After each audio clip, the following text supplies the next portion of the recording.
Assalamualaikum warahmatullahi wabarakatuh.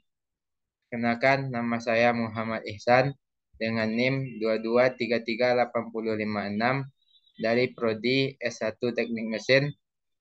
Di video kali ini saya akan mempresentasikan laporan analisis rice cooker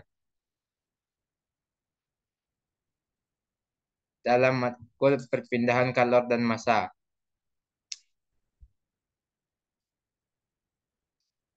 Yang pertama, latar belakang. Di zaman modern seperti sekarang, banyak dari kita yang mempergunakan alat-alat untuk memasak yang serba cepat dan praktis. Dengan munculnya rice cooker dalam kehidupan masyarakat, banyak membantu pekerjaan rumah tangga, khususnya dalam menanak nasi. Hal ini dikarenakan rice cooker sangat mempunyai banyak kelebihan. Salah satu proses yang digunakan dalam rice cooker adalah perpindahan panas terhadap inner cooking pan melalui heating plat dengan panas yang sesuai untuk memasak nasi. Perpindahan panas yang terjadi pada rice cooker ialah perpindahan panas secara konduksi dan konveksi. Apa itu perpindahan panas secara konduksi? Perpindahan panas secara konduksi ialah proses perpindahan energi dari temperatur tinggi ke temperatur rendah melalui hantaran atau perantara. Sedangkan perpindahan panas secara konveksi ialah proses perpindahan energi dengan kerja gabungan dari konduksi kalor, penyimpanan energi, dan gerakan tercampur. Rice cooker pertama kali ditemukan oleh Yoshida Minami. Awalnya, pada tahun 1937, alat ini pertama kali dikembangkan oleh tentara Jepang. Tentara Jepang saat itu menggunakan wadah kayu dan lempengan logam untuk menanak nasi. Wadah kayu yang terus diantarkan oleh lempengan logam akan membuat nasi menjadi matang.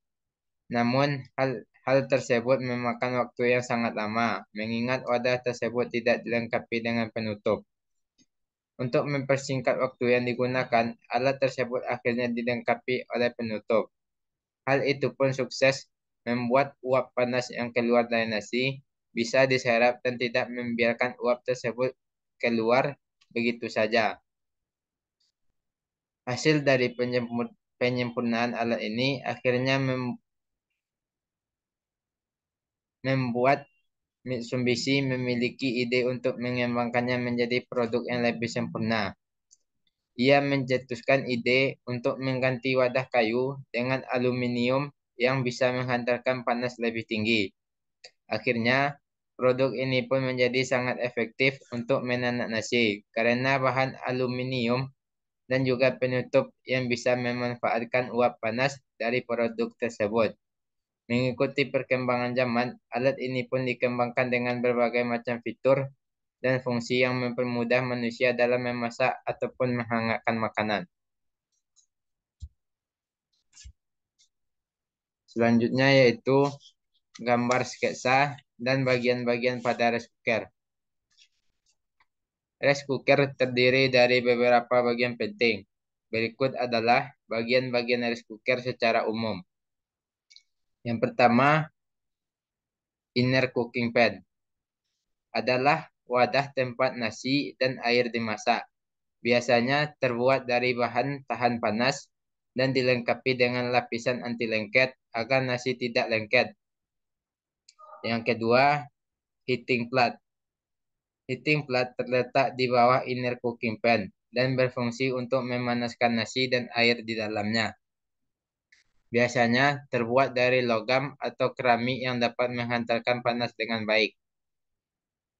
Yang ketiga, penutup. Penutup digunakan untuk menutup wadah saat proses memasak berlangsung.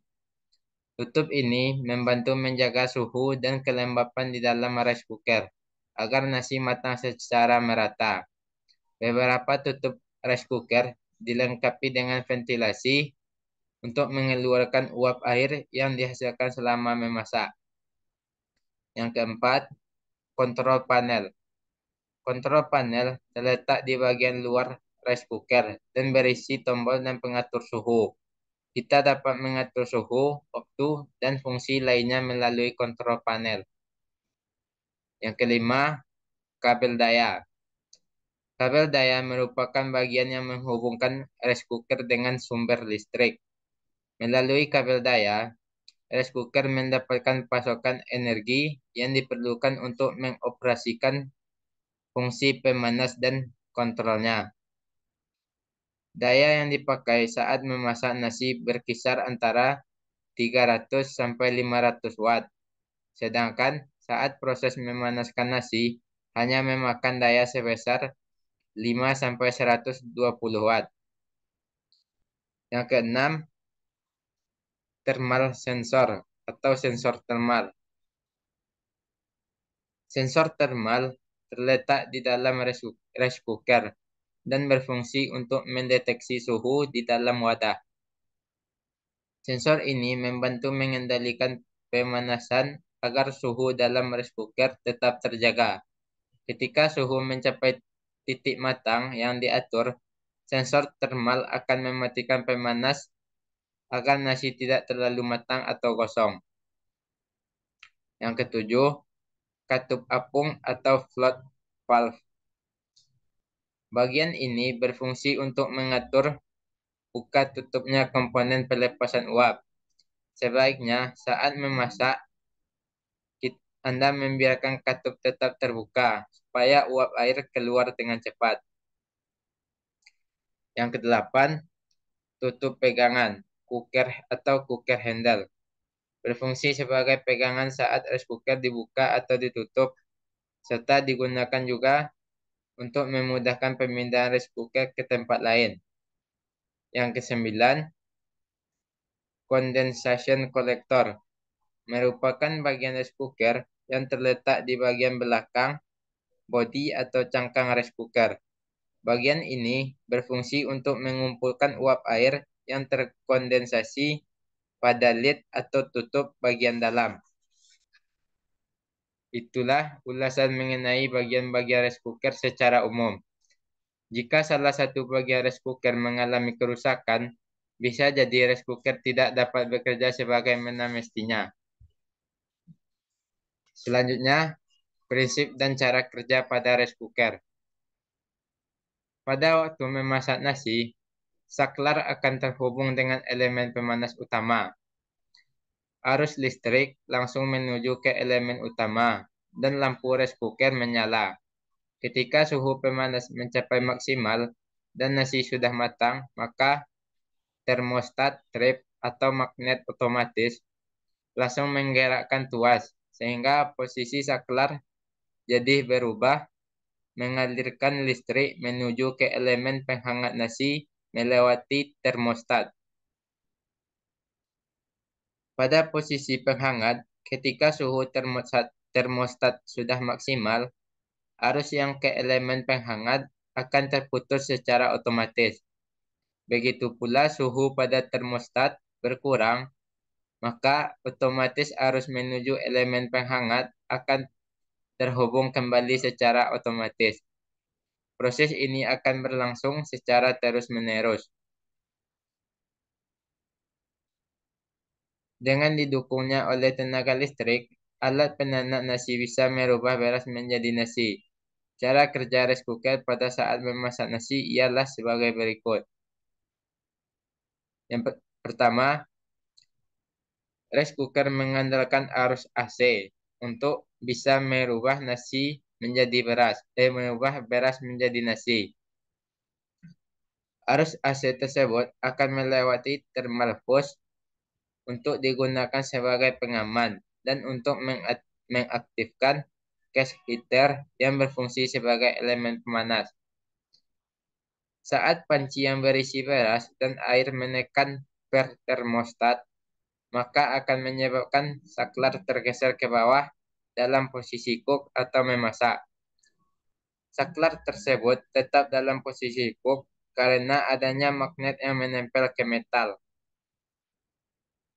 Termostat menempel pada metal akan memberikan panas di atas 130 derajat Celcius kepada panci yang menyebabkan air menjadi surut dan merubah beras menjadi nasi. Metal yang terkena panas berlebih akan menjadikan daya magnetnya berkurang dan menyebabkan menjauh dari termostat.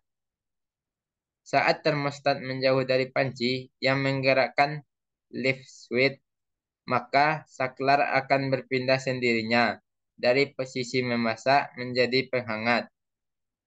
Pada posisi penghangat, termistor menjaga suhu panas tetap stabil, yakni antara 70 derajat Celcius sampai 80 derajat Celcius.